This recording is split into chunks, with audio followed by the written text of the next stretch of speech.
নাযালাল ফুরকান আলা আবদিহি লিয়াকুনা লিল আলামিন নাযীরা।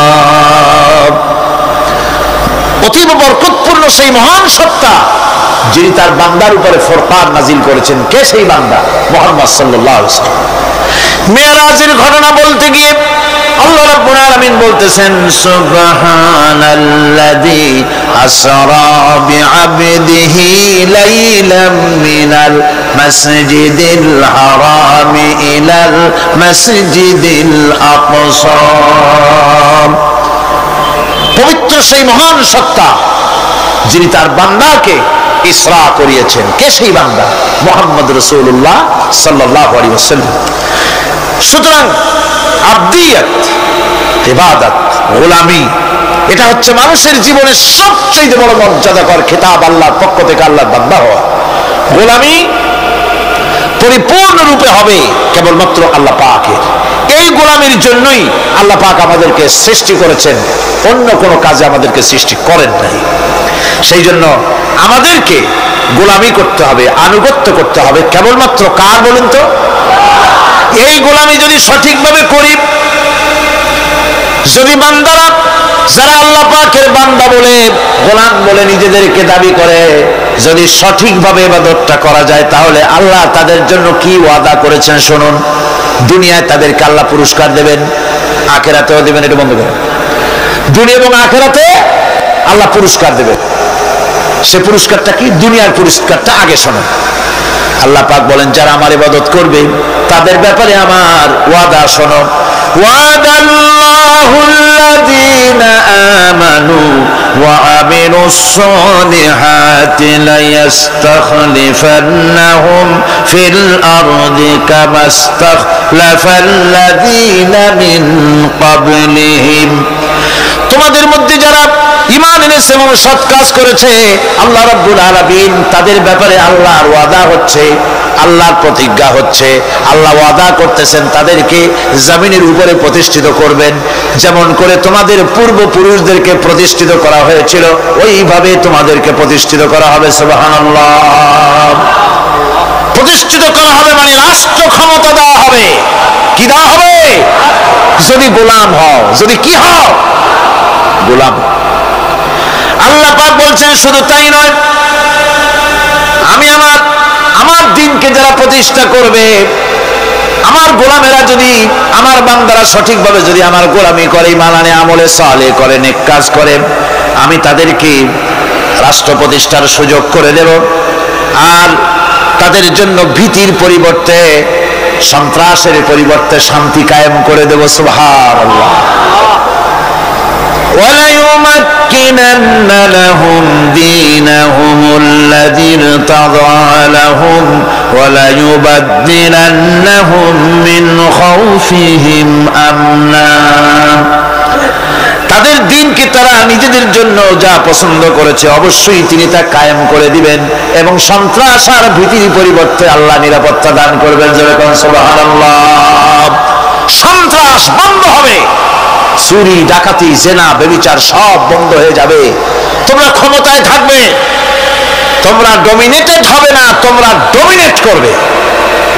গোটা পৃথিবীকে শাসন করবে, শাসিত তোমরা হবে না।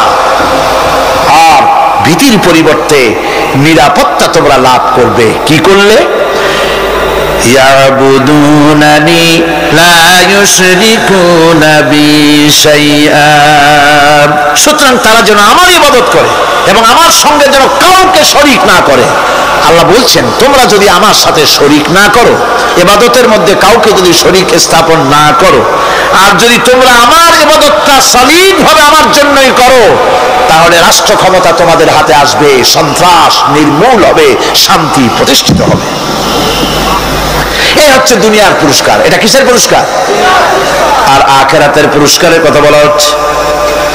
وَمَن يُطِعِ اللَّهَ وَرَسُولَهُ وَيَخْشَ اللَّهَ وَيَتَّقِهِ فَأُولَئِكَ هُمُ الْفَائِزُونَ। যে ব্যক্তি আল্লাহ এবং রাসূলের আনুগত্য করেছে আল্লাহকে ভয় করে চলেছে, তার গজব থেকে বেঁচে রয়েছে, সেই হচ্ছে সফল কাম। সফল কাম মানে কি? কিয়ামতের দিন আল্লাহ পাক তাদেরকে জান্নাত দান করবেন। আল্লাহ পাক তাদেরকে কিয়ামতে কি দিবেন? জান্নাত দিবেন, চিরস্থায়ী শান্তির জায়গা, সেই জান্নাত লাভ করা যাবে। আজ ইবাদতের এই যে গুরুত্বপূর্ণ ইবাদত, এই ইবাদতের ভুল অর্থ সমাজের ভিতরে ছড়িয়ে আছে। সাধারণ মানুষের ভুল করেছে, অসাধারণ মানুষেরাও ইবাদতের ভুল অর্থ করে ভুলের মধ্যে নিমজ্জিত আছে বিরাট সংখ্যক লোকেরা। সাধারণ মুসলমানেরা তারা যে ভুলটা করলো ইবাদতের অর্থ করতে গিয়ে, সেটা হলো এই, সাধারণ লোকেরা মনে করলো কয়েকটা অনুষ্ঠানের নাম হচ্ছে ইবাদত, নামাজ, রোজা, হজ, যাকাত, সাদকা, ফিতরা, এর নাম হলো ইবাদত। অনুষ্ঠান শেষে তারা নিজেদেরকে স্বাধীন মনে করলো। তারা আল্লাহ পাকের প্রত্যেকটি আইনের ধারাকে লঙ্ঘন করলো। বছরে একবার রোজা রেখে, বছরে 1 মাস রোজা রেখে মনে করলো ইবাদত শেষ। 5 ওয়াক্ত নামাজ পড়ে মনে করলো ইবাদত শেষ। আমি প্রশ্ন করি, 5 ওয়াক্ত নামাজের নামই যদি হয় ইবাদত, 5 ওয়াক্ত নামাজের নামই ইবাদত, এটাই যদি হয়, তাহলে 5 ওয়াক্ত নামাজ পড়তে সময় লাগে কত? উজু টুজু করে বড় জোর 1-1.5 ঘন্টা সময় লাগে 5 ওয়াক্ত নামাজ পড়তে। তো এর নাম যদি হয় ইবাদত, তার অর্থ কি দাঁড়াবে? অর্থ দাঁড়াবে আপনি 24 ঘন্টার ভিতরে 1 থেকে 1.5 ঘন্টার জন্য আল্লাহর গোলাম, বাকি 22 ঘন্টার জন্য শয়তানের গোলাম হতে কেউ রাজি আছে? রোজার নামই যদি হয় শুধু ইবাদত, তাহলে তার অর্থ দাঁড়াবে বছরের ভিতরে 1টা মাসের জন্য আপনি আল্লাহর গোলাম, আর 11 মাসের জন্য শয়তানের গোলাম হতে কেউ রাজি আছে? তাহলে বিষয়টা কি? বিষয়টা হচ্ছে নামাজ, রোজা, হজ, যাকাতি শুধুমাত্র ইবাদত নয়, আনুষ্ঠানিক ইবাদত তো বটেই, কম্পালসারি ইবাদত তো বটেই, কিন্তু শুধুমাত্র নামাজ, রোজা, হজ, যাকাত ইবাদত শুধুমাত্র নয়, এগুলি হচ্ছে ইবাদতের পার্ট, ইবাদতের অংশ। বরং জীবনের সব ক্ষেত্রে আল্লাহর হুকুমকে মানার নামই হচ্ছে, ভাইরা আমার, একদিকে নামাজ রোজা করছে, অন্যদিকে আল্লাহর আইনের প্রতিটি ধারাকে লঙ্ঘন করে চলছে, মিথ্যা ওয়াদা করে, মিথ্যা কথা বলে, সুদ খায়, ঘুষ খায়, জেনা করে, এরপরে অন্যের হক নষ্ট করে, প্রতিবেশীর হক নষ্ট করে, হারাম মাল খায়, হকদারের হক নষ্ট করে, প্রতিবেশীর হক নষ্ট করে, জিন্দা মুর্দা মানুষকে নিজের জন্য শক্তিধর বলে মনে করে, এক টুকরা রুটির জন্য অথবা 1 ফোঁটা 1 ঘটি পানির জন্য কাফেরের কাছে হাত পেতে দাঁড়ায় থাকে। এই যদি অবস্থা হয়, এটাই যদি হয় ঈমান, আর এটার নামই যদি ইবাদত হয়, তাহলে এই পৃথিবীর মুসলমানের আজ লাঞ্ছিত কেন? আল্লাহর ওয়াদা কি মিথ্যা? নাউযুবিল্লাহি মিন যালিক। আমাদের ইবাদত যদি ঠিক হয়, যদি সত্যিকারের ইবাদত যদি আমরা করে থাকি, তাহলে ক্ষমতায় ইমানদারেরা নাই কেন? বিশ্ব জুড়ে মুসলমানেরা লাঞ্ছিত কেন? তাহলে বুঝতে হবে ইবাদতের মধ্যে বিরাট গরমিল করে ফেলেছি, ঠিক কিনা? লক্ষ্য করুন, যেই লোকটা হজ করতেছে, উমরা করতেছে, নামাজ পড়তেছে, মসজিদ মাদ্রাসায় চাঁদা দিতেছে, ওই লোকটি আবার ব্যাংকের থেকে সুদের টাকা নিয়ে ব্যবসা চালাইতেছে। ব্যবসা ঠিক রাখার জন্য, ইনকাম ট্যাক্স ফাঁকি দেওয়ার জন্য ব্যবসায়ীরা 2 ধরনের 3 ধরনের খাতা মেনটেন করছে। কথা ঠিক কিনা? মিথ্যা কথা বলছি, ঘুষ দিতেছি, বেশি করে বিদ্যুতের বিল যাতে না আসে সেজন্য যারা বিদ্যুৎ লাইনে আছে তাদেরকে পয়সা দিয়ে ম্যানেজ করতেছে, ঠিক কিনা? আমি পার্লামেন্টে বলেছি বিদ্যুৎ বাইরের থেকে আনতে হবে না, ঘুরে ঘুরে আবার বিদ্যুতের কথা আসো। বিদ্যুৎ আনা লাগবে না, কারণ আমার দেশের চাহিদা হচ্ছে 2500 মেগাওয়াট, সেখানে 1800 মেগাওয়াট আমাদের আছে। আরেকদিকে 4টা বিদ্যুৎ প্রকল্প বন্ধ হয়ে আছে। ওই 4টি বন্ধ হওয়া প্রকল্প যদি চালু করা যায়, তাহলে 2900 মেগাওয়াট বিদ্যুৎ উৎপাদিত হতে পারে বলে বিশেষজ্ঞরা বলেছেন। তাহলে আমাদের উদ্বৃত্ত 400 মেগাওয়াট থেকে যাবে। এই থেকে বাইরের থেকে আনার কোনো দরকার নাই। বিদ্যুতের অপচয় বন্ধ করুন, বিদ্যুতের চুরি বন্ধ করেন। মিল কল কারখানা যাদের আছে লক্ষ লক্ষ টাকা বিদ্যুৎ বিল হয়, কিন্তু লাইনম্যানদের সঙ্গে ম্যানেজ করে গভর্নমেন্টকে ফাঁকি দেওয়া হচ্ছে। ঠিক কিনা গো? তোমার নামাজের দাম কি? তোমার হজের 4 পয়সা দাম নাই। তুমি রাষ্ট্রকে ফাঁকি দিয়েছ, তুমি জনগণকে ফাঁকি দিয়েছ, তুমি দেশের শত্রু। টেলিফোনের বিল হাজার হাজার টাকা, লাখ টাকার বেশি বিল হয়, লাইনম্যানের সঙ্গে ম্যানেজ করে 500, 700, 2000 টাকা দিয়ে সারিয়ে দেয়। ঠিক কিনা? এরা জাতির শত্রু, দেশের শত্রু। এদেরকে ফায়ারিং স্কোয়াডে নিয়ে ব্রাশ ফায়ার করে উড়ায় দেওয়া উচিত। এরা দেশের দুশ্মন। আজ সিস্টেম লসের নাম দিয়া বিদ্যুৎ চুরির আরেক ব্যবস্থা করা হয়েছে। সিস্টেম লস করে ওনারা নিজেরা, আর এর ভোগান্তি জনগণকে করতে হয়। কষাইয়ের মতো ছুরি দিয়া জবাব করে জনগণের কাছ থেকে সিস্টেম লসের চার্জ আদায় করা হয়। আমি পার্লামেন্টে বলেছি, মাননীয় স্পিকার, সিস্টেম লস এই নামটা উঠায় দেন, এই প্রথা বন্ধ করে দিন। বিদ্যুৎ ধার করা লাগবে না। আল্লাহ আমাদের দেশে যথেষ্ট দিছে, কোন জিনিসের অভাব নাই। এখানে গ্যাস আছে, তেল আছে, বিদ্যুৎ আছে, পাট আছে, চা আছে, নাই কি?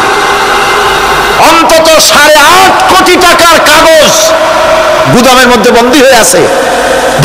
ভারতকে খুশি করার জন্য সে দেশ থেকে কাগজ এনে খবরের কাগজ ছাপানো হচ্ছে, আর 8.5 কোটি টাকার কাগজ নষ্ট হয়ে যাচ্ছে, আমার দেশের কাগজ। সুতরাং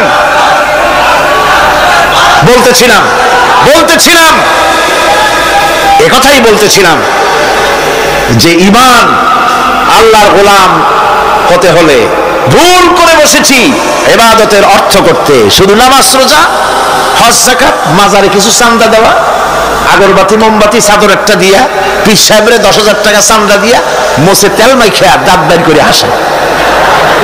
বেহেশতে তো গেছি, আর দেরি কত? বেহেশতে তুমি যাবা, এত সহজ? দেশকে ফাঁকি দিছো, দেশকে ফাঁকি দিয়েছ, জনগণকে ফাঁকি দিয়েছ, নিজের মেয়েকে ফাঁকি দিয়েছে। বিবাহের সময় টাকা পয়সা দিয়া বিবাহ টিবাহ করাই দিল। ব্যবসা, ধানি সম্পত্তি, বাড়ির সম্পত্তি সব ছেলেদেরকে দিয়ে দিল, মেয়েটারে ফাঁকি দিয়ে দিল। দেয় না এরকম? ফুপুকে ফাঁকি দিল, বোনকে ফাঁকি দিল। এরপরে মোনাজাত করে সবে বরাতে, আল্লাহ আমারে বেহেশত দিও। ফেরেশতারা কয়, মর তুই আগে, বেহেশত তোরে কেমনে দেয় ভালো করে দেখায় দেবো। বেটা তুই যাবি বেহেশতে? এত সোজা? ওটা মামু বাড়ির বারান্দা নাকি? এত সহজ নয়। সুতরাং সাধারণ মানুষ মারাত্মক ভুল করেছে এখানে। নামাজ, রোজা, হজ, যাকাত ইবাদত, আর কিছু কি ইবাদত মনে করে নাই? আপনার চাকরি আপনার ইবাদত, চাকরিতে ফাঁকি দেওয়া যাবে না। আপনি সুস্থ মানুষ, মেডিকেল লিভ নিয়ে ওয়াজ মাহফিল অথবা কোনো ইজতেমায় যাওয়া যাবে না, কোনো চেল্লা দিতে যাওয়া যাবে না। মেডিকেল লিভ নিয়ে আপনি সুস্থ মানুষ, কেন আপনি মেডিকেল লিভ নিচ্ছেন? আপনি ফাঁকি দিতে পারবেন না।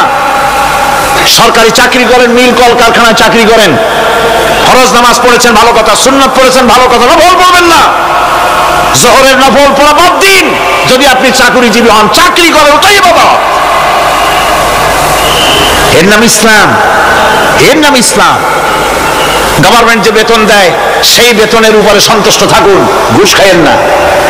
যদি বেশি বেতন লাগে গভর্নমেন্টের কাছে দাবি জানান যে আমাদের বেতন বাড়ায় দাও। ঘুষ খাবেন কেন? হারাম। জোরে কোন এটা কি?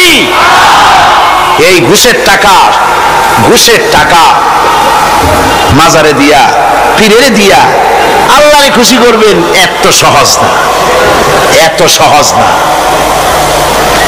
সেই জন্য আমি সব ভাইদের খেদমতে আরজ করব, ইবাদত হচ্ছে জীবনের সব ক্ষেত্রে গোলামি, সকল ক্ষেত্রে গোলামি। চাকরিতে, অফিসে, আদালতে, কলকারখানায়, ক্ষেত খামারে, পার্লামেন্টে, সেক্রেটারিয়েটে, সেনানিবাসে, স্কুলে, কলেজে, বিশ্ববিদ্যালয়, সর্বত্র গোলামি কার?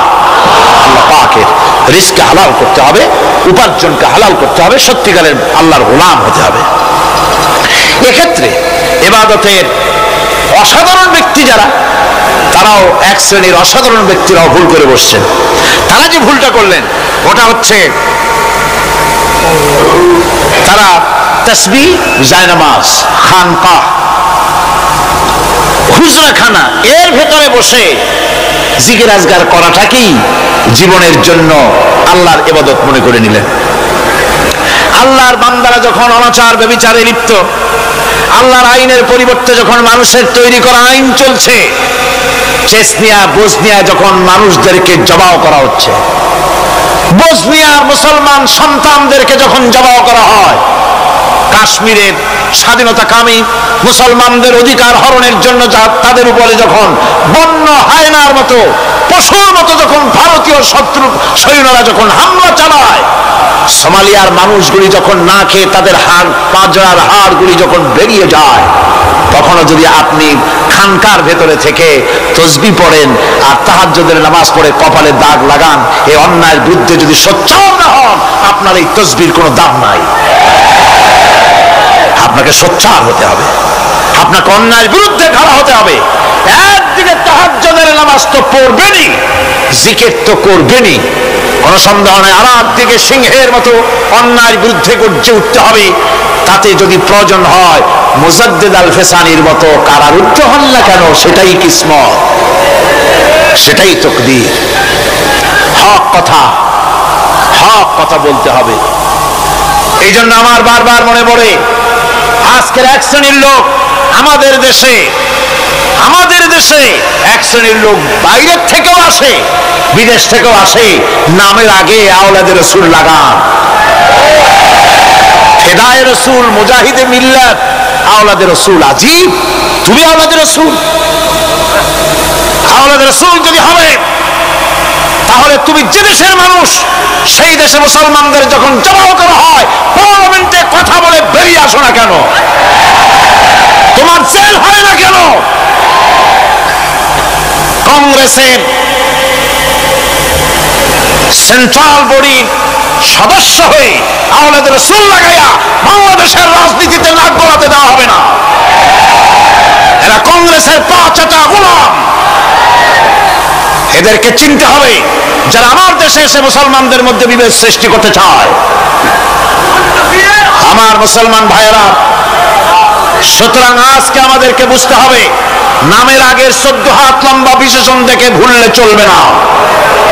কথা মনে থাকবে, এরা কংগ্রেসের গোলাম।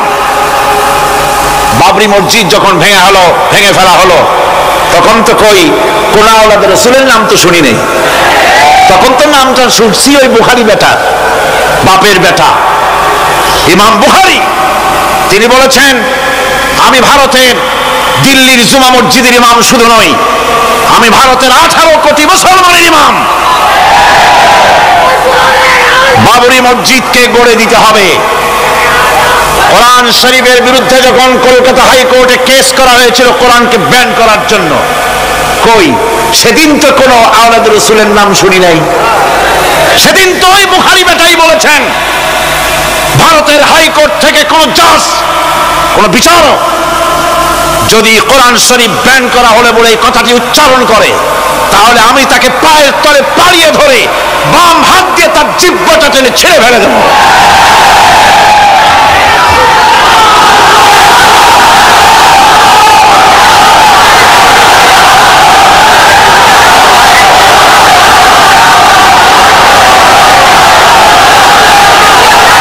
বন্ধুগণ,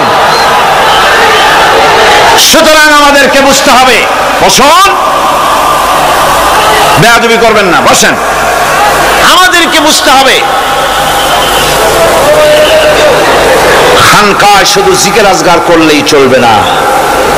হযরতে শাহজালাল রহমতুল্লাহ আলাইহি এক হাতে ছিল তরবারি, আর এক হাতে ছিল কোরআন।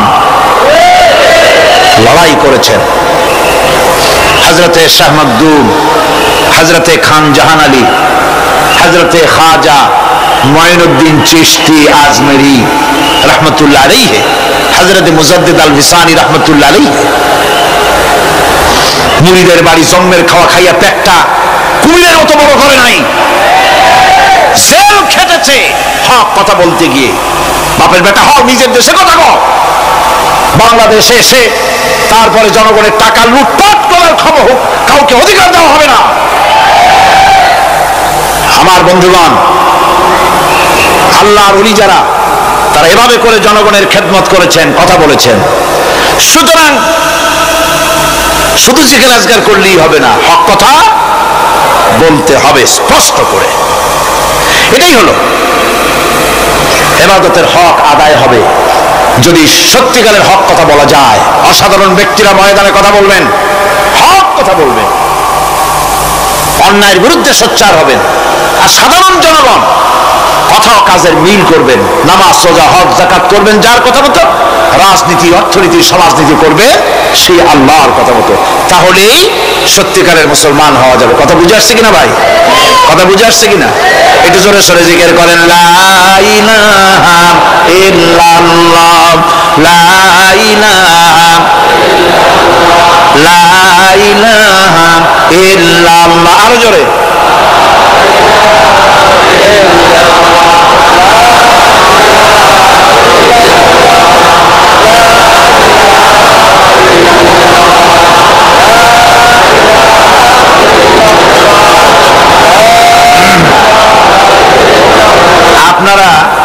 আপনারা যদি মাথা উঠাইয়া দেখতে থাকেন তো কি দেখবেন? মানুষের মাথা টুপি ছাড়া তো কিছুই দেখা যাবে না।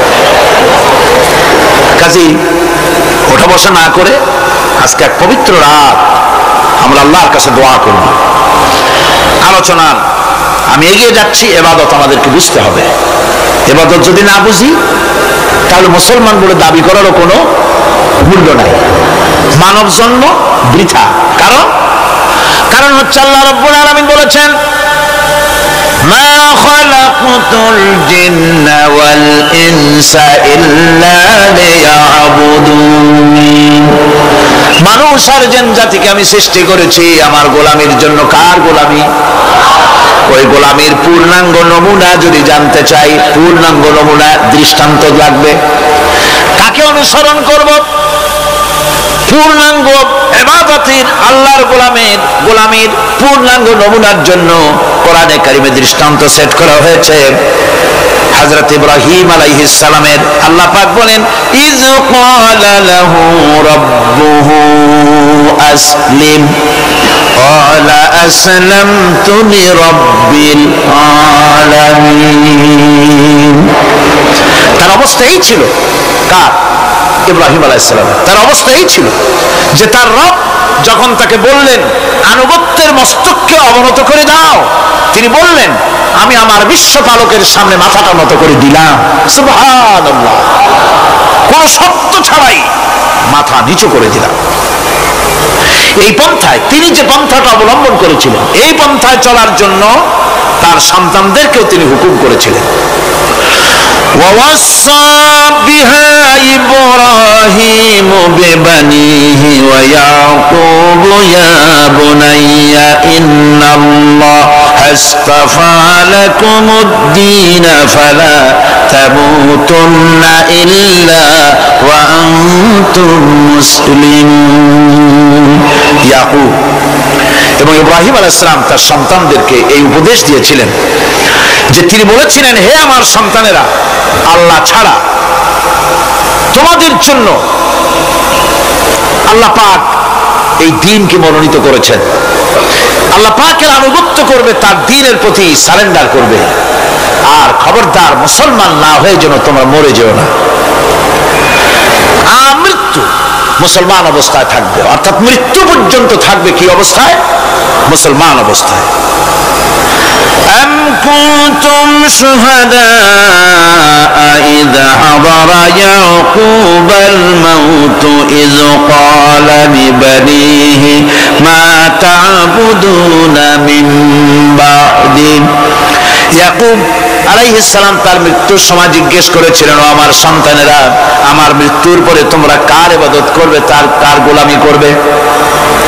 তারা জবাব দিলেন, قالوا نعبد إلهك وإله آبائك إبراهيم وإسماعيل وإسحاق إلها واحدا ونحن له مسلمون। নিঃসন্দেহে আমরা ইবাদত করব, গোলামি করব আপনার রবের, আপনার পিতার রবের, এবং আল্লাহর ইবাদত করব। আপনিও আপনার পূর্বপুরুষ ইব্রাহিম ইসমাইল যে আল্লাহকে ইবাদত করেছে সে আল্লাহ পাকের ইবাদত আমরা করব এবং তার অনুগত হয়ে থাকব। দাসত্ব এবং পূর্ণাঙ্গ দাসত্বের গোলামীর পূর্ণাঙ্গ নমুনা হচ্ছেন হযরত ইব্রাহিম আলাইহিস সালাম। আল্লাহ গোটা জমিন যখন শিরকের অন্ধকারে ডুবে গিয়েছিল তখন হযরত ইব্রাহিম আলাইহিস সালাম তাওহীদের আলো জ্বালিয়ে দিয়েছিলেন। এই নিবেদিতদের ইমাম হিসেবে আল্লাহ পাক তাকে ঘোষণা দিলেন। কোরআনে কারীম বলছে وَإِذَا ابْتَلَى إِبْرَاهِيمَ رَبُّهُ بِكَلِمَاتٍ فَأَتَمَّهُنَّ قَالَ إِنِّي جَاعِلُكَ لِلنَّاسِ إِمَامًا। ইব্রাহিমকে তার রব কয়েকটি বাক্য দিয়ে পরীক্ষা করলেন এবং তিনি সেই পরীক্ষাগুলোতে পাশ করলেন। তখন আল্লাহ রাব্বুল আলামিন তাকে বললেন যে আমি তোমাকে গোটা বিশ্ব মানবতার জন্য, গোটা বিশ্বের সমস্ত মানুষের জন্য আমি তোমাকে নেতা বানাবো। সুবহানাল্লাহ। প্রথম পরীক্ষা হলো গতকাল বলেছি সে আগুনের পরীক্ষা, সেখানে আল্লাহ পাক তাকে পাশ করালেন, তিনি পাশ করলেন। দ্বিতীয় পরীক্ষা ছিল বিবি এবং নবজাতক সন্তানকে নিয়ে আল্লাহ হুকুম করলেন এই বিবি আর বাচ্চারে নিয়ে মরুভূমিতে রেখে আসো। মরুভূমিতে যেখানে ঘর নাই বাড়ি নাই সেই জায়গায় বিবি এবং বাচ্চাকে রেখে যাওয়ার সময় তিনি বললেন রব্বানা ইন্নী আসকানতু মিন যুররিয়াতি বিওয়াদিন গায়রি যী যারইন ইনদা বাইতিকাল মুহাররাম। হায় আল্লাহ রাব্বুল আলামিন, আমি পানি এবং তরুলতাবিহীন এক মরুভূমির ভিতরে আমার বংশের একটি অংশকে এখানে রেখে গেলাম তোমার ঘরের কাছে পুনর্বাসিত, আমি তাদের কাছে এই ঘরের কাছে সম্মানিত ঘরের কাছে রেখে গেলাম। পরীক্ষায় তিনি পাশ করলেন। হযরতে হাজরা প্রশ্ন করলেন ইব্রাহিম, পানি নাই, খাবার নাই, মানুষ নাই, ঘর নাই, বাড়ি নাই, মরুভূমির ভিতরে আমাকে আমার বাচ্চারে ফেলে রেখে যাচ্ছ কেন? কোনো জবাব নাই। দুইবার তিনবার প্রশ্ন করলেন। এরপরে তিনি আবার প্রশ্ন করলেন, বললেন ইব্রাহিম এটা কি আল্লাহর হুকুম নাকি? হযরত ইব্রাহিম আলাইহিস সালাম নিজের কলিজার টুকরা সন্তান আর বিবিকে রেখে যেতেছেন ভারাক্রান্ত মন নিয়ে। তিনি আকাশের দিকে আঙ্গুল উঁচু করে দেখালেন। হযরত হাজরা বুঝলেন তিনি তো আল্লাহর পয়গম্বর, আমার কোন অপরাধে এভাবে ফেলে যাওয়ার কথা নয়। তিনি বুঝলেন এটা আল্লাহর হুকুম। হযরতে হাজরা বললেন ইব্রাহিম রে, নিশ্চিন্ত মনে বাড়ি ফিরে যাও, আমার মনে কোনো চিন্তা নাই, কোনো পেরেশানি আর এখন নাই। আল্লাহর হুকুমেই যদি আমাকে এই মরুভূমির ভিতরে ফেলে যেয়ে থাকো তাহলে আমি ওই আল্লাহর প্রতি এতটা ভরসা রাখি যে এই মরুভূমির ভিতরে জল পানি শূন্য, খাদ্য শূন্য জায়গায় আমি আমার বাচ্চাকে আল্লাহ রব্বুল আলামিন না খাওয়াইয়া মারবেন না। দ্বিতীয় পরীক্ষায় পাশ করলেন। 3 নম্বরের পরীক্ষা হলো সন্তান বড় হয়ে গেছে, বুদ্ধি হয়েছে, দৌড়াতে পারে। আল্লাহ রাব্বুল আলামিন হুকুম করলেন ছেলেকে জবাহ করো। কত বড় আগুনের পরীক্ষা! কোরআন শরীফ বলছে হযরত ইব্রাহিম আলাইহিস সালাম নিজের ছেলেকে ডেকে নিয়ে বললেন ইয়া বুনাইয়া ইন্নী আরা ফিল মানামি আন্নী আযবাহু ফানজুর মাযা তারা। হে আমার কলিজার টুকরা সন্তান, আমি স্বপ্নে দেখেছি যেন আমি তোমাকে জবাহ করতেছি, তোমার রায় কি, তোমার মত কি আমারে শোনাও। ছেলে পয়গম্বর, ছেলে তার জবাবে বললেন ইয়া আবাতি ফাআল মা তু'মার সাতাজিদুনি ইনশাআল্লাহু মিনাস সাবিরিন। হে আমার আব্বাজান, আপনি যে ব্যাপারে স্বপ্নের ভিতরে আদিষ্ট হয়েছেন আপনি তা কার্যকরী করুন। আমাকে এতটুকু অধৈর্যের মধ্যে পাবেন না, আমাকে ধৈর্যশীলদের মধ্যে পাবেন। আমারে আপনি আল্লাহর হুকুম পালন করেন। আল্লাহ পাক শোনাচ্ছেন ফালাম্মা আসলামা ওয়া তাল্লাহু লিল জাবিন। পিতা পুত্র দুজনই রাজি হয়ে গেল। পিতা তার ছেলেকে কাঁধ করে গলার উপরে ছুরি ধরেছেন। আল্লাহ রাব্বুল আলামিন ইসমাইল জবাই হোক, এটা আল্লাহ চান নাই, আল্লাহ চেয়েছেন পরীক্ষা করতে। পরীক্ষায় ইব্রাহিম পাস হয়ে গেলেন। আল্লাহ পাক বলছেন ওয়ানাদাইনাহু আইয়া ইব্রাহিম قد صدقت الرؤيا إنا كذلك نجزي المحسنين। আমি ইব্রাহিমকে ডেকে বললাম, ইব্রাহিম তুমি তোমার স্বপ্নকে বাস্তবে রূপ দিয়েছো, আর এভাবেই করি আমি মুহসিনদেরকে পুরস্কৃত করে থাকি। আল্লাহ পাক খুশি হলেন। আল্লাহ পাক বললেন ইন্না হাযা লাবালাউল মুবিন, নিঃসন্দেহে এটি একটি বিরাট পরীক্ষা ছিল। ঠিক কি রকম? আল্লাহ নিজে বলছেন এটি একটি বিরাট পরীক্ষা, আযীম ইমতিহান। সে ইমতিহানে তিনি পাস করলেন। পরীক্ষায় উত্তীর্ণ হওয়ার জন্য রব্বুল আলামিন পুরস্কার দিয়ে দিলেন। আল্লাহ পাক বললেন সালামুন আলা ইব্রাহিম। পড়েন সবাই, সালামুন আলা ইব্রাহিম। ইব্রাহিমের প্রতি আল্লাহ পাক বললেন ইব্রাহিমের প্রতি সালাম রইল। সুবহানাল্লাহি ওয়া বিহামদিহি। ইবাদত এর আনুগত্যের এই উৎকৃষ্ট দৃষ্টান্ত স্থাপনের পর আল্লাহ পাক তার গোটা বিশ্বের মুসলমানদেরকে কিয়ামত পর্যন্ত ইব্রাহিম আলাইহিস সালামকে জাতির পিতা বানায় দিলে। সুবহানাল্লাহ, কইতে ইচ্ছা করে না? এরকম পরীক্ষা কোন পিতারা দিতে পারছে নাকি? গোটা বিশ্বের সমস্ত মানব মণ্ডলীর জন্য আল্লাহ পাক ইব্রাহিম আলাইহিস সালামকে কিয়ামত পর্যন্ত জাতির পিতা হিসাবে ঘোষণা করেছেন। সুবহান। মিল্লাতা আবিকুম ইব্রাহিম হুয়া সাম্মাকুমুল মুসলিমিন। তোমরা তোমাদের পিতা ইব্রাহিমের মিল্লাতের উপর প্রতিষ্ঠিত হও।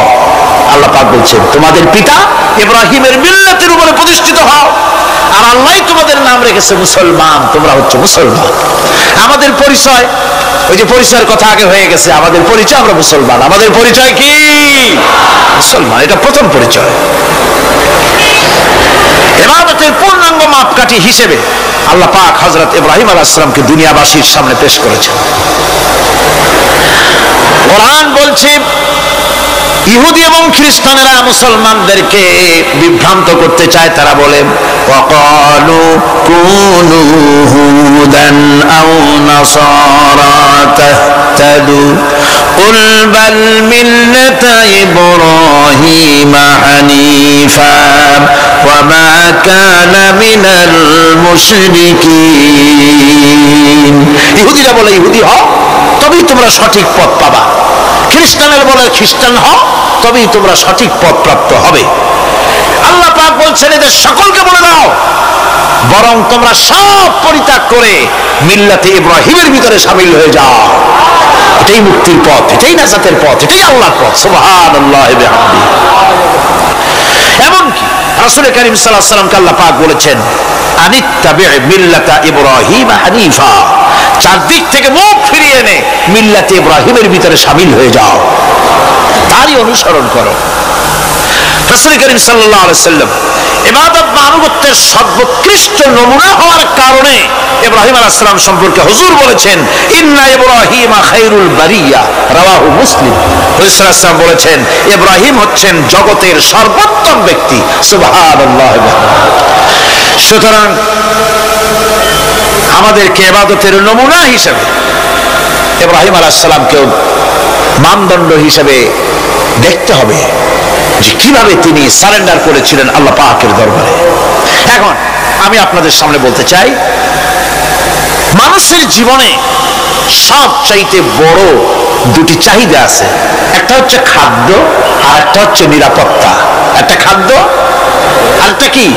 নিরাপত্তা। পেট ভরে খাইতে চাই আর চোর ডাকাতের উপদ্রব থেকে নিরাপত্তা পেতে চায়। আইন শৃঙ্খলা পরিস্থিতির উপরে যখন পার্লামেন্টে আলোচনা হচ্ছিল আমি তখন বলেছি মাননীয় স্পিকার, আমার দেশের সাধারণ ভোটারদের বড় কোনো আশা আকাঙ্ক্ষা নাই। তারা কোনোদিন বলে না যে আমাদের গুলশানে বাড়ি দিতে হবে সকলে, আমাদেরকে মঙ্গল গ্রহে অফিস বানায় দিতে হবে, পাঁচেরও গাড়ি দিতে হবে, এগুলি তারা দাবি করে না। যারা ভোট দেয়, কষ্ট করে, মিছিল করে, এই সাধারণ জনগণের দাবি হচ্ছে মিনিমাম দাবি, খুবই কম।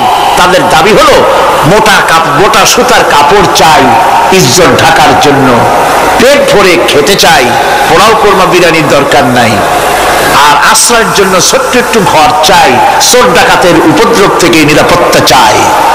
কথা ঠিক কিনা? আমি বললাম স্পিকার সাহেব, আজ পর্যন্ত যতগুলি গভর্নমেন্ট এসেছে বাংলাদেশে, প্রত্যেকটি গভর্নমেন্ট আমার দেশের জনগণের এই ন্যূনতম দাবি, এই আশা পূরণ করতে ব্যর্থতার পরিচয় দিয়েছে। কেউ পারে নাই। যারাই গেছে তারাই তাদের নিজেদের আখের গোছাবার চেষ্টা করেছে। সব নিজেকে নিয়ে ব্যস্ত, নিজের লোকদের নিয়ে ব্যস্ত, জনগণ নিয়ে চিন্তা নাই। সুতরাং মানুষের চাহিদা হচ্ছে খাদ্য আর নিরাপত্তা। আমরা কি খাদ্য আর নিরাপত্তা সত্যি কি চাই? চাই। খাদ্য যদি চাই ক্ষুধার সময়, নিরাপত্তা যদি চাই ভীতির সময়, আল্লাহ রাব্বুল আলামিন বলেন কোন গভর্নমেন্ট দিতে পারবে না, দুনিয়ায় কেউ দিতে পারে নাই, পারবেও না।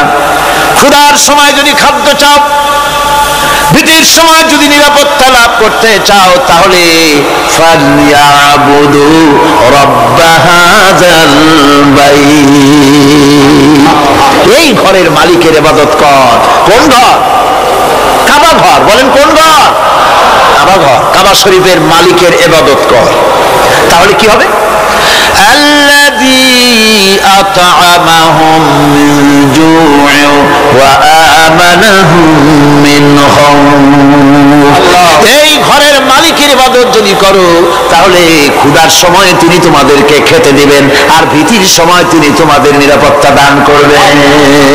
এ ওয়াদা কার? চিল্লায় বলেন ওয়াদা কার?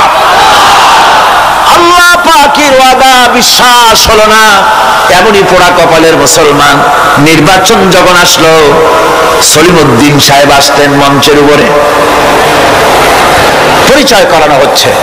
এত আপনারা যার বক্তৃতা শোনার জন্য বিপ্রহরের রৌদ্রে কষ্ট করতেছিলেন, এখন সেই সংগ্রামী জননায়ক, বিপ্লবী সন্তান, তিনি এখন আপনাদের সামনে বক্তব্য রাখবেন। উনি দাঁড়ায় বললেন, ভাইয়ার আমার, বোনের আমার, আমি এবার বোতল মার্কা বাক্স নিয়ে দাঁড়াইছি, আমারে সকলে মিলে ভোট দেন। এবার যদি ক্ষমতায় যেতে পারি, না খাইয়া কেউ মরবেন না, কিন্তু কি খাইয়া মরবে তাও কয় না। মানুষেরা এই কথাগুলি বিশ্বাস করলার সমানে ভোট দিল। হায় রে কপাল!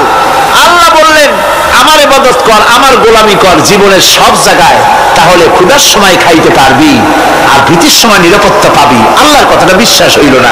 এই নামাজ পড়ার মুসলমানের দাম আছে, কম দাম আছে? এ রোজা খাওয়ার দাম আছে? এ মুসলমান দাবি করার দাম আছে? আল্লাহ রাব্বুল আলামিন তিনি পরিষ্কার করে বলছেন, এই ঘরের মালিকের ইবাদত করো, তিনি ক্ষুধার সময়ে খেতে দিবেন, আর তিনি তোমাদেরকে ভীতির সময় নিরাপত্তা দান করবেন।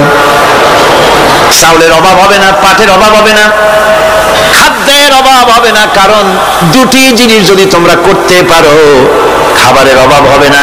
ওয়ালাউ আন্না আহলাল কুরা আমানু ওয়াত্তাকাউ লাফাতাহনা আলাইহিম বারাকাতিন মিনাস সামাই ওয়াল আরদ।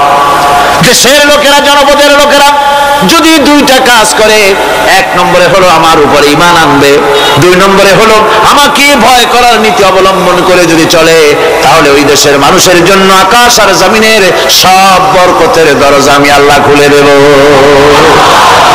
আল্লাহর ওয়াদা। আল্লাহ পাকের নিকট মানুষের সবচাইতে বড় দাবি কি? আল্লাহর কাছে মানুষের সবচাইতে বড় দাবি কি করতে পারেন? পারেন না। আল্লাহ পাকের কাছে মানুষের শ্রেষ্ঠ দাবিটা আল্লাহ নিজেই শিখাই দিয়েছেন। আমার কাছে দাবি কর, ইহদিনাস সিরাতাল মুস্তাকিম। আয় আল্লাহ, একটা সোজা একটা সরল রাস্তা আমারে দাও, একটা সহজ পথ আমারে দাও। এই কথা সূরা ফাতিহা দাবি করার পর আল্লাহ রাব্বুল আলামিন এই অভিনন্দনের জবাবে, 7টা বাক্যের অভিনন্দনের জবাবে আল্লাহ রাব্বুল আলামিন 30 পারা কোরআন শরীফ নাজিল করে দিলেন। সূরা ফাতিহার এই সওয়ালের জবাবে আল্লাহ পাক বললেন ওয়া আনি'বুদুনি হাযা সিরাতুম মুস্তাকিম। সোজা রাস্তা চাও, আমার গোলামি করো, ইবাদত করো।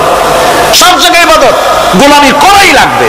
আমার কাছে সোজা রাস্তা চাও, সোজা রাস্তা হলো আমার গোলামি করা। কার গোলামি? বেহেশতে যেতে চান? আমি আস্তে জিগেলাম বলে আপনারা আস্তে জবাব দিলেন। বেহেশতে যেতে চান? সুবহানাল্লাহ। এমন কোন মানুষ আছে নাকি যে বেহেশতে যেতে চায় না, মত করে যাইতে চায়? সবাই, আমরা সবাই বেহেশতের আশা করি, ঠিক কিনা?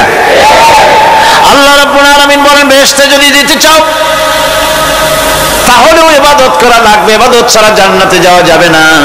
ফাদখুলি ফি ইবাদি ওয়াদখুলি জান্নাতি।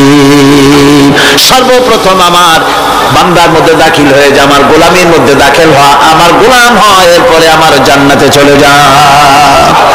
আগে গোলাম হবি, তারপরে কোথায় যাবি? জান্নাতে যাবে। আগে গোলাম হ, আগে গোলামির খাতায় নাম লেখা, আগে সত্যিকারের আমার বান্দা হ, গোলাম, এরপরে জান্নাতে যাওয়া যাবে। জান্নাতে যাইয়া আল্লাহর সাথে কি দেখা করতে চাই? আল্লাহর সাথে দেখা করতে চাই? আল্লাহ রাব্বুল আলামিন বলেন ফামা কানা ইয়ারজু লিকা রাব্বিহি ফালইআমাল আমালান সালিহান ওয়া লা ইউশরিক বিইবাদাতি রাব্বিহি আহাদা। তোমাদের মধ্যে যদি কেউ আল্লাহর সঙ্গে, তার রবের সঙ্গে যদি কেউ দেখা করতে চায় তাহলে সে যেন ভালো ভালো কাজ করে, নেক কাজ করে, আর তোমার রবের সাথে অর্থাৎ আল্লাহ রাব্বুল আলামিনের সাথে ইবাদতের মধ্যে যেন কাউকে শরীক না করে। শিরক যদি না করো, খাঁটি গোলাম, খাঁটি বান্দায় যদি পরিণত হতে পারো, কিয়ামতের দিন আল্লাহ রাব্বুল আলামিনের সঙ্গে দিদার নসিব হয়ে যাবে। এই গোলামি করব কতদিন? কতদিন গোলামি করব? এই প্রশ্নের জবাবে আল্লাহ রাব্বুল আলামিন কোরআনে কারীমের মধ্যে জবাব দিয়ে দিয়েছেন ওয়াবুদ রাব্বাকা হাত্তা ইয়াতিয়াকাল ইয়াকিন। মৃত্যু পর্যন্ত, যতক্ষণ না নাক দিয়ে শেষ প্রশ্বাসটি, নিঃশ্বাসটি বেরিয়ে যাচ্ছে, ততক্ষণ পর্যন্ত আনুগত্য, গোলামি সত্য হবে কার? জোরে চিল্লায় কোন কার? এই গোলামি জীবনের সব ক্ষেত্রে করতে পারলে আমরা মুসলমান, আর করতে না পারলে মুসলমান নামে মুনাফিক। না পারলে কি? মুনাফিক। বন্ধুগণ, ইয়াকা নাবুদু পর্যন্ত বলে ওয়া ইয়াকা নাস্তাইনের কথাটা শোনাচ্ছি। সূরা ফাতিহার ভিতরে আমরা পড়ি, পড়েন আমার সাথে, ইয়াকা নাবুদু ওয়া ইয়াকা নাস্তাইন। আল্লাহ, একমাত্র তোমার গোলামি করি আর একমাত্র তোমার কাছে সাহায্য চাই। তুমি ছাড়া কারো কাছে সাহায্য? এটা কি ঠিক? এটা কি আমাদের মনের কথা, ঈমানের কথা? আল্লাহ করুন, আল্লাহ করুন, বলি আমিন। হাদিস শরীফে বলা হয়েছে ইজা সাআলতা ফাসআলিল্লাহ ওয়া ইজা ইসতাআনতা ফাসতাইন বিল্লাহ। কিছু চাইতে হলে আল্লাহর কাছে চাও, কিছু বলতে হলে, ভিক্ষা করতে হলে আল্লাহর কাছেই ভিক্ষা করো। কার কাছে ভিক্ষা করবেন? আল্লাহর কাছে বলুন। আমার বন্ধুগণ, আমি আমার ঈমান থেকে কথা বলি, আমি আমার ঈমান থেকে কথা বলি। কোরআন এবং হাদিস পড়ে যতটুকু আল্লাহ বোঝার তৌফিক দিয়েছেন সেই কথাগুলি পেশ করার জন্য চেষ্টা করি। বন্ধুগণ, এদিক ওদিক কোনো দিকে না ঘুরে মসজিদে যান, মসজিদে গিয়ে নামাজ পড়েন, আর আল্লাহর কাছে হাত পেতে আল্লাহরে বলেন। সেজদা গিয়া যখন রব্বুল আলামিনের দরবারে কিছু চাইবেন, হুজুরের কাছে জিজ্ঞেস করা হয়েছে, হুজুর, বান্দা কখন আল্লাহর নিকটবর্তী হয়ে যায়? আল্লাহর নবী বলেছেন, বান্দা যখন সেজদা দেয় তখন বান্দা একেবারে আল্লাহ পাকের কাছে চলে যায়। আল্লাহর কাছে চান। যা দরকার, ছেলে নাই, মেয়ে নাই, বউ নাই, অথবা চাকরি নাই, প্রমোশন চাই, ব্যবসায় উন্নতি চাই, যা দরকার কাকে বলবেন? মনটাকে পরিষ্কার করুন, আজকে মনটাকে সাফ করুন, সমস্ত দুর্বলতা থেকে মনকে উঠায় আনো, বিশ্বাস করুন যা চাওয়া যা বলা সবটা আল্লাহর কাছে। কার কাছে? আমি তার গোলাম। আমি কার গোলাম? যে আল্লাহ ছাড়া কারো কাছে আমার অভিযোগ তুলবো না, সবটা বলবো আল্লাহর কাছে। বলে দেখেন, বলে দেখেন আল্লাহ পাক কিভাবে আপনাকে সাহায্য করেন। সুবহানাল্লাহ। ভাইরা আমার, আল্লাহ রাব্বুল আলামিন রাসূল করিম সাল্লাল্লাহু আলাইহি ওয়াসাল্লামকে বলেছেন, ফাইদা ফারাগতা ফানসাব ওয়া ইলা রাব্বিকা ফারগাব। যখন তুমি খালি হাত হয়ে যাবে, দাঁড়িয়ে যাবে এবং তোমার রবের কাছে মিনতি জানাবে, কিছু যখন থাকবে না, তোমার রবের কাছে দাঁড়ায় যাও আর তার কাছে মিনতি জানাও, তোমাকে আল্লাহ ভরপুর করে দিবেন। ভান্ডের কোনো অভাব নাই। আমাদের ভান্ড হচ্ছে যত দেব তত কমবে, আর আল্লাহর ভান্ড যত দেয় তত সমান সমান থাকে, মোটেই কমে না, মোটেই কমে না। সুতরাং দয়াল বাবা, বাবাজান, কেবলাজান বাবা কি যে কবে আর কি করবে দিশা করতে পারে না। গান বাজনা, তারপরে গোসল শরীফ, কি জানি হাবিজাবি শরীফ, কোন শেষ বেদাত দিয়ে ভরে গেছে। এগুলো বিশ্বাস করবেন না, বিদআত খারাফা, এর সাথে মুসলমানের কোনো সম্পর্ক নাই।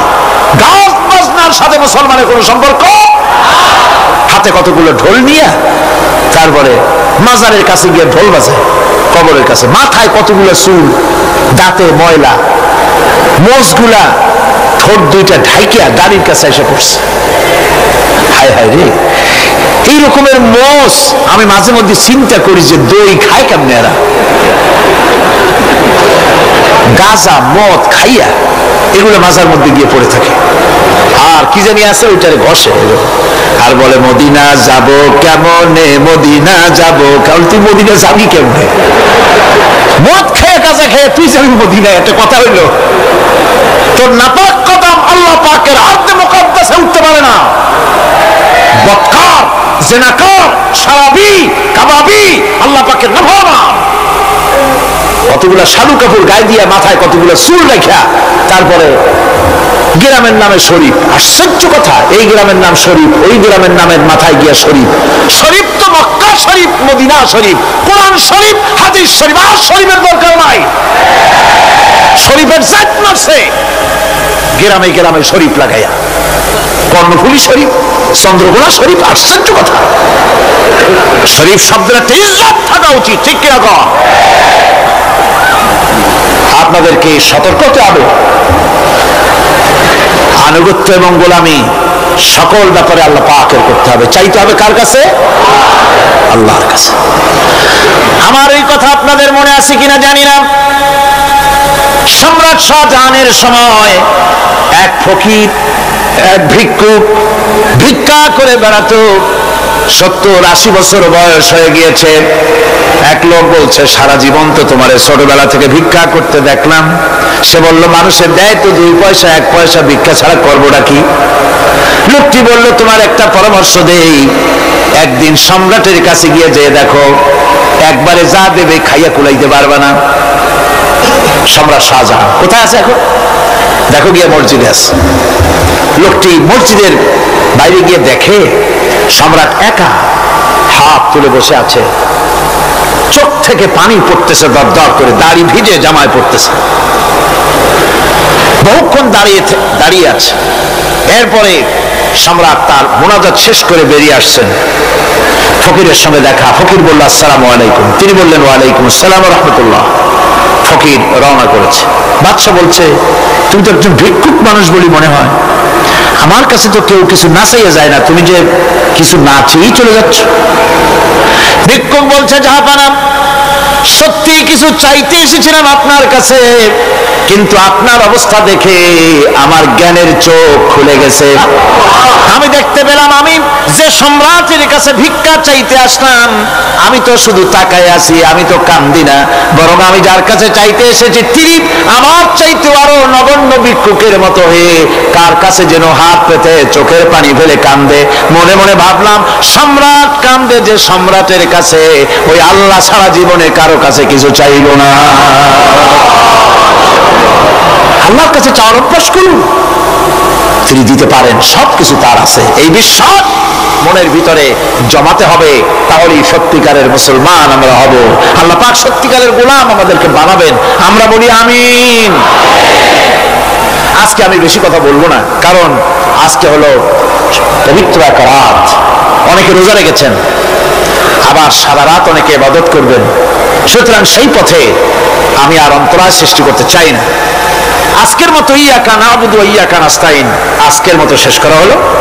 2 দিন ধরে ইয়াকা নাবুদের উপরে, ইবাদতের উপরে 2 দিনে যে আলোচনা করলাম, আল্লাহ করালেন। আমি আশা করি ইবাদতের একটা ক্লিয়ার কনসেপশন আপনাদের তৈরি হওয়ার কথা ইনশাআল্লাহ। হয়েছে কিনা? আল্লাহ পাক কবুল করুন, জোরে বলে আমিন। আমি যা বুঝাতে চেষ্টা করেছি কোরআন দিয়ে, আল্লাহর কোরআনকে কোরআন দিয়ে বুঝাতে চেষ্টা করেছি, ঠিক কিনা? আল্লাহ পাক আমাদেরকে কবুল করুন, আমরা যেন ইবাদত বুঝি, জোরে কোন আমিন। ভাইরা আমার, আগামীকাল আখেরি মোনাজাত, আর আজকে শবে বরাতের মোনাজাত। এই মোনাজাতের জন্য দাঁড়ানো ভাইরা বসে, যত লোক দাঁড়ানো দেখছি সব লোক মোনাজাত করার জন্য সবাই মহব্বতের সাথে বসে পড়েন,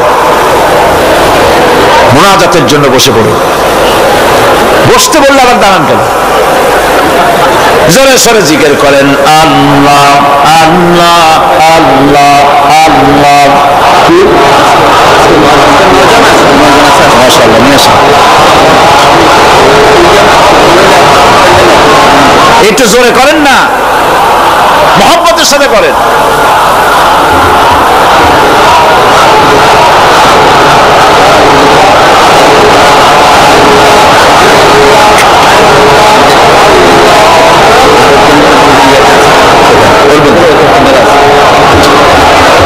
আলহামদুলিল্লাহ, কোন আলহামদুলিল্লাহ। আজকের পবিত্র রজনীতে 9 জন ইসলাম কবুল করার জন্য মঞ্চে চলে এসেছেন।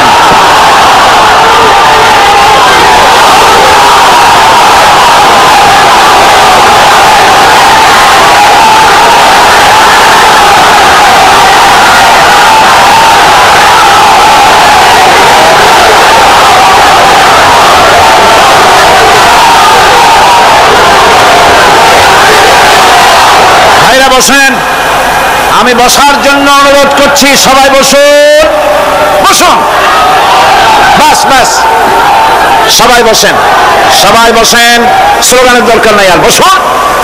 আমি আবারও বলি, আমার বড় আফসোস হয় মুনাজাতের কথা শুনলে কিছু লোক হাঁটেন, আমি আশ্চর্য হই, কলিজার সাহসটা কি? আল্লাহর কাছে মোনাজাত করা এত বড় বিশাল মাহফিল, আর তার থেকে নিজেকে হতভাগ্য বানায়া মাহফিল থেকে হাঁটে যান। ভয় করা উচিত আল্লাহ পাককে। আল্লাহ হেদায়েত করুন, জোরে কোন আমিন। মোনাজাতের লোভ সামলান কেমনে? আল্লাহ পাক সকলকে রহম করুন। 9 জন ইসলাম কবুল করার জন্য এসেছেন, আলহামদুলিল্লাহ। একজন নাম হচ্ছে হারাধন্দে, বর্তমান নাম পছন্দ করেছে মোহাম্মদ হাসান মুরাদ। 2 গোপাল কৃষ্ণ দাস, বর্তমান নাম পছন্দ করেছে মোহাম্মদ আব্দুর রহমান। এর মধ্যে 3 জন আছে মহিলা, যারা মহিলা প্যান্ডেলের মধ্যে আছেন। চন্দনা রানী দাস, বর্তমান নাম পছন্দ করেছেন মুসাম্মাত রাবেয়া খাতুন। আল্লাহ সত্যি রাবেয়ার মতো বানায় দিন। অঞ্জনা দাস, বর্তমান নাম পছন্দ করেছেন মুসাম্মাত ফারজানা ইয়াসমিন। চিনু রানী দাস, বর্তমান নাম পছন্দ করেছেন মুসাম্মাত জান্নাতুল ফেরদাউস। মাশাআল্লাহ। রয়েল জনগণ নাকি জনগণ, জনগণ সুমন বর্তমান নাম পছন্দ করেছে মোহাম্মদ হাসান সানি। পলাশ তালুকদার বর্তমান নাম পছন্দ করেছে মোহাম্মদ আব্দুর রহিম। মাখন চন্দ্র পাল বর্তমান নাম পছন্দ করেছে মোহাম্মদ জাহাঙ্গীর আলম। 9 নম্বর স্বপ্না বর্তমান নাম পছন্দ করেছে খাদিজা বেগম।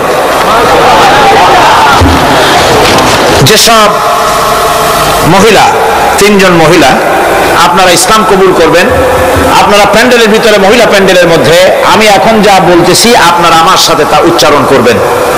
আর আপনারা আমার কাছে আসেন, সবাই কাছে আসুন, কাছে, সব একদম কাছে আসেন, হাত দেন।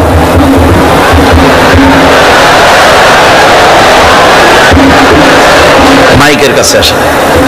বিসমিল্লাহির রহমানির রহিম। লা ইলাহা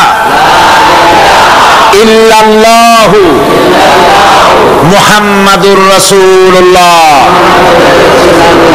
আল্লাহ ছাড়া কোনো ইলাহ নাই, মাবুদ নাই, উপাস্য নাই। মুহাম্মদ সাল্লাল্লাহু আলাইহি ওয়াসাল্লাম আল্লাহর প্রেরিত রাসূল। আশহাদু আন লা ইলাহা ইল্লাল্লাহু ওয়াহদাহু লা শারীকা লাহু ওয়া আশহাদু আন্না মুহাম্মাদান আবদুহু ওয়া রাসূলুহু। আমি সাক্ষ্য দিচ্ছি আল্লাহ ছাড়া কোনো উপাস্য নাই, মাবুদ নাই, ইলাহ নাই। তিনি এক, তিনি একক, তিনি নিরঙ্কুশ, তার কোনো অংশীদার নাই। আমি আরো সাক্ষ্য দিচ্ছি মুহাম্মদ সাল্লাল্লাহু আলাইহি ওয়াসাল্লাম আল্লাহর প্রেরিত বান্দা এবং তার রাসূল। সকলকে বলো আসসালামু আলাইকুম। সবাই সালামের জবাব দিন।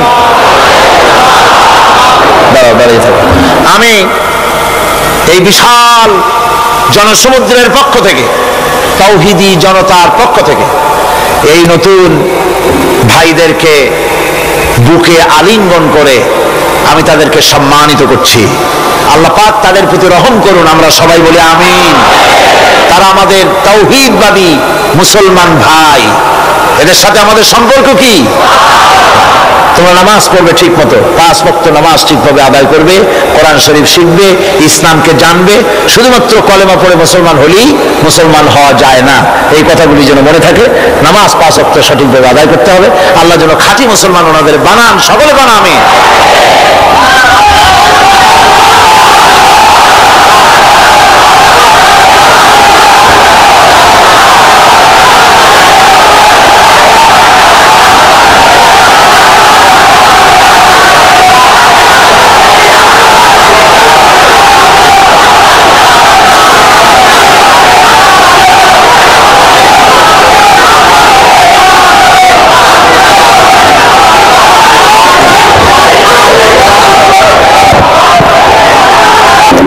اللهم آمين.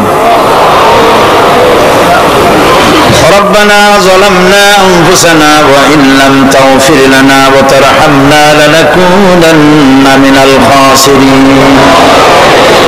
ربنا لا تزغ قلوبنا بعد إذ هديتنا وهب لنا من لدنك رحمة إنك أنت الوهاب.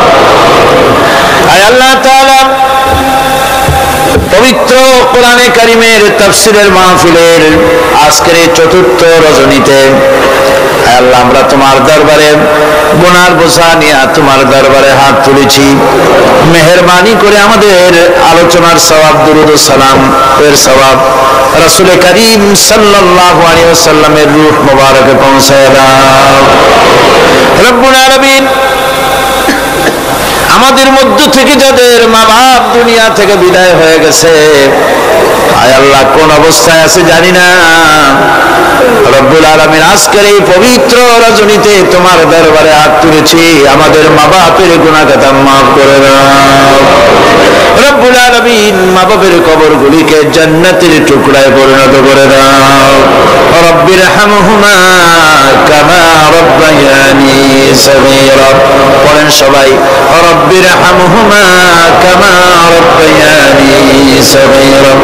হে আল্লাহ তাআলা, জীবনে গুনাহ করে করে জীবনটারে আমরা নষ্ট করে ফেলেছি। মাবুদ গো, মেহেরবানি করে আমাদের तमाम জিন্দেগির গুনাহ খাতা মাফ করে দাও। আমাদের দাদা দিনানি, আত্মীয় স্বজন, পাড়া প্রতিবেশী, আমাদের পীর ওস্তাদ, আমাদের মুর্শিদ, আমাদের বন্ধু বান্ধব যারা মারা গেল, কবরগুলিকে জান্নাতের টুকরা বানাইয়া দাও রব্বুল আলামিন। তোমার হাবিব বলেছেন 3000 বছর বসে জাহান্নামের আগুন উত্তপ্ত করা হয়েছে। রক্ত মাংসের শরীর নিয়ে জাহান্নামের আগুন সহ্য করতে পারবো না বাবু, তুমি দয়া করে মেহেরবানি করে জাহান্নামের আগুন আমাদের জন্য আরাম বানাইয়া দাও। হে আল্লাহ তাআলা, আমাদের মা বাপ, আমাদের স্ত্রী পুত্র পরিজন যারা মারা গেছে, সকলের জন্য জাহান্নামের আগুন আরাম বানাইয়া দাও রব্বুল আলামিন। আমাদেরকে তোমার খাঁটি গোলামদের মধ্যে শামিল করে নাও। হে আল্লাহ তাআলা, রব্বুল আলামিন, কিয়ামতের ময়দানে যেদিন পায়ের নিচে হবে তোমার মতো মাটি, আর মাথার উপরে প্রকাণ্ড সূর্যের কিরণ হবে, মাথাটা ফেটে গিয়ে, মাথার চান্দি ফেটে গিয়া মগজগুলি গলে গলে নাক কান দিয়ে বেয়ে পড়তে লাগবে, জিহ্বাটা কুকুরের মতো চুলে নাভিস্থল পর্যন্ত পড়ে যাবে, ময়দানে সারা পড়বে পানি পানি বলে। আল্লাহ, ওই দিনে তোমার হাবিবের হাতের কাউসারের পেয়ালা আমাদের নসিব করে দিও রব্বুল আলামিন। আল্লাহ তাআলা, লক্ষ লক্ষ মানুষ তোমার দরবারে ভিক্ষুকের মতো হাত তুলেছি। আয় আল্লাহ, কিয়ামতের দিন তুমি দয়া করে আমাদেরকে সেই জান্নাত দান করো, যেই জান্নাতের ভিতরে তোমার হাবিব বসা থাকবেন। আয় আল্লাহ তাআলা, তোমার হাবিবকে দেখি নাই, অনেকে যাইতে চায় মদিনায়, পয়সার অভাবে যেতে পারে না। সারা জীবন কাবা শরীফের দিকে ফিরে তোমাকে সিজদা দেয়, সেই কাবা অনেকে দেখে নাই। এই রকমের লোক যারা আছে, যেতে মন চায়, হজ নসিব করে দাও। তোমার হাবিবের রওজার কিনারে গিয়ে জীবনে বারবার সালাম দেওয়ার তৌফিক দিয়ে দাও রব্বুল আলামিন। तमाम পৃথিবী মুসলমানদের জন্য আজকে বড় বিপদের দিন। বসনিয়ার মুসলমানেরা মরতেছে, সোমালিয়া না খেয়ে মরে, কাশ্মীরের মুসলমান মরে, সুদানে, সোমালিয়ায়, এরিত্রিয়ায়, বার্মায়, ফিলিপিনে, দুনিয়ার বিভিন্ন জায়গায় মুসলমানেরা কষ্টের ভিতরে আছে। আল্লাহ, মুসলমানের গুনার দিকে না তাকাইয়া তোমার হাবিবের উম্মতের কথা চিন্তা করে আল্লাহ তুমি মাফ করে দাও রব্বুল আলামিন। তোমার হাবিবের বরকতে, তার তোফাইলে আল্লাহ তুমি দয়া করে বিশ্ব মুসলমানদের মুক্তি দাও, দুনিয়ার মুসলমানদের এক বানায় দাও, নেক বানায় দাও।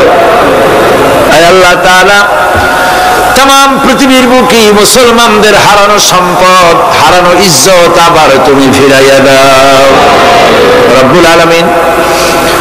মা বোনেরা প্রতিদিন কষ্ট করে মাহফিলে আসেন, আমরা সবাই মিলে আমাদের মা বোনদের জন্য দোয়া করি। আল্লাহ তুমি দয়া করে মেহেরবানি করে মা বোনদের জিন্দেগির গুনাহ মাফ করে দাও, নিঃসন্তানীকে সন্তান দিয়ে দাও। আয় আল্লাহ, রব্বুল আলামিন, আমাদের বিবি বাল বাচ্চা যা দান করেছো সবগুলিকে দিনদার ইমানদার নামাজি বানাও।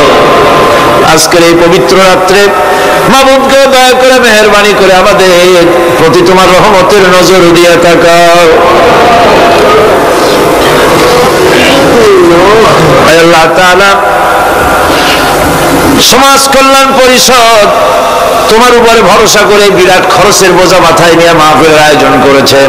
আল্লাহ তুমি দয়া করে তোমার বান্দাদের দিল খুলে দাও, তাদের হাত খুলে দাও, যাতে করে ঋণ মুক্ত তারা করে দেয়। রব্বুল আলামিন দয়া করে মেহেরবানি করে মাহফিল তোমার দরবারে কবুল করে দাও। আর একটা দোয়া করি, গতকাল তোমার বান্দারা কুষ্টিয়া থেকে যারা আসতেছিলেন, দুটো অবিবাহিত যুবক ছেলে মারা গেল, আল্লাহ শাহাদাতের দরজা নসিব করে দাও। ওর মধ্যে একজন তো আছে যার বাপ নাই, তার মা তার উপরে নির্ভর ছিল। ওই মা যখন খবরটা পেয়েছে, তার বুকে কেমন ভাবে অবস্থা হয়েছে, তার মাকে ধৈর্য ধরার তৌফিক দিয়ে দাও। রব্বুল আলামিন ইন্ডিয়া থেকে, বার্মা থেকে, বাংলাদেশের প্রত্যন্ত অঞ্চল থেকে মানুষেরা কষ্ট করে এসেছেন, বড় আশা নিয়ে এসেছেন। আল্লাহ সকলের দিলের নেক মকসুদ তুমি পুরা করে দিও। রব্বুল আলামিন আমাদের প্রিয় জন্মভূমি বাংলাদেশের উপরে তোমার রহমত নাজিল করো, আমার দেশকে তুমি কবুল করো, সব রকমের ষড়যন্ত্র থেকে দেশটারে তুমি বাঁচাও। আল্লাহ তাআলা দেশে কোরআনের শাসন চালু হয়েছে, দৃশ্য আমাদের দেখার তৌফিক দাও। আল্লাহ যদি কেউ দেশের উপরে জুলুম করার চিন্তা করে, মুসলমানদের উপরে, আলেমদের উপরে, ইসলামের উপরে হাত দেওয়ার চিন্তা যদি কেউ করে, আল্লাহ সে হাতগুলি তুমি অবশ করে দাও। আল্লাহ মুসলমানের দেশ, পৃথিবীর দ্বিতীয় বৃহত্তম মুসলিম দেশ, আমাদের ভুলের কারণে তুমি আমাদেরকে শাস্তি দিয়েছো,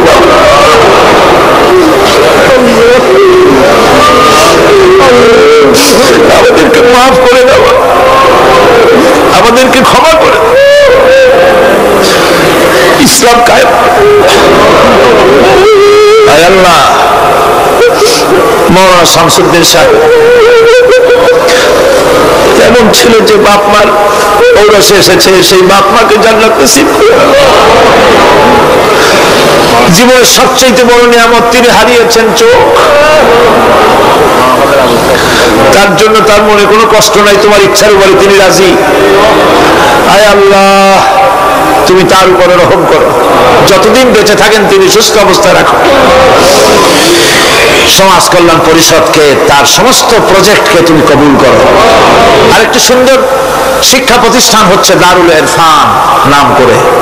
আল্লাহ এই দারুল ইরফানকে যে উদ্দেশ্য নিয়ে তৈরি হচ্ছে, এই শিক্ষা প্রতিষ্ঠান কি তুমি দয়া করে কবুল করো।